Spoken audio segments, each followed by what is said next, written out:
Barakallahu feekum, Shaykhna. Hadith 854.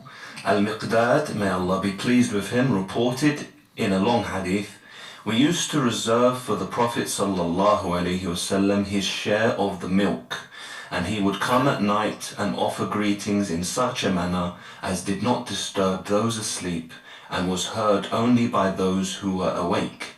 In fact, the Prophet sallallahu alaihi wasallam came and offered greetings as usual. Muslim. Right, so shows that in this hadith, which is a long hadith of Al-Miqdad, which says here, كُنَّا نَرْفَعُ لِلنَّبِي صلى الله عليه وسلم نصيبه من اللبن. So it is allowed to take the portion of the food, or whatever, the portion of the drink, portion of the soup, for somebody who's going to come later on. You are a family, one member of the family is not going to come until later on. You're allowed to take some of that food. You know, when he comes back, especially if it's the wife and the husband, the wife, she will take that somebody had come. She would leave something for her husband, and vice versa as well. He would leave something for his wife. That is a portion for the person who is away. Also, we learn from this, Yakhwani, that it is to look after the guest. So Al-Miqdad, he is taking care of the guest, which is the Prophet sallallahu alaihi wasallam, and making sure that is something there if he's needed, if he needs it.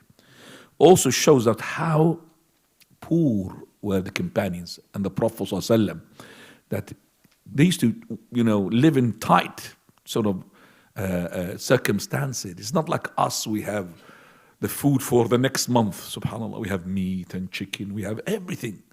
And we complain, still complaining. These people, they don't have except for little things. So the yogurt is considered to be something that, like a full curry, meat barbecue for the guests, subhanAllah. Just a little bit of yogurt. That's how tight they used to be. Also, in this hadith, it shows us as well that he comes during the night. If he comes to his family as well, it's allowed to come during the night. But if it's from the journey, he has to tell her to get ready, his wife.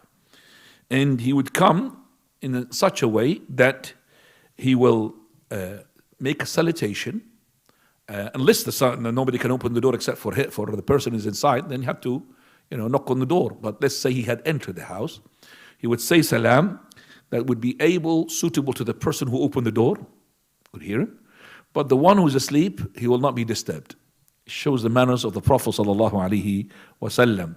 So it is recommended to pass salutation upon your family, whether they are asleep or they are awake. That's something you have to learn it. So you're asleep, because if they are empty, we say Salamu alayna wa ala ibadillahi salih. If it's not empty, Assalamu alaikum wa rahmatullahi wa barakatuh. If they're all asleep, say it in a way that's not going to wake them up. If some of them is awake, say it in a way that is audible to the wake and not disturbing to the sleep. This shows you the great manners of the Prophet sallallahu alaihi wasallam.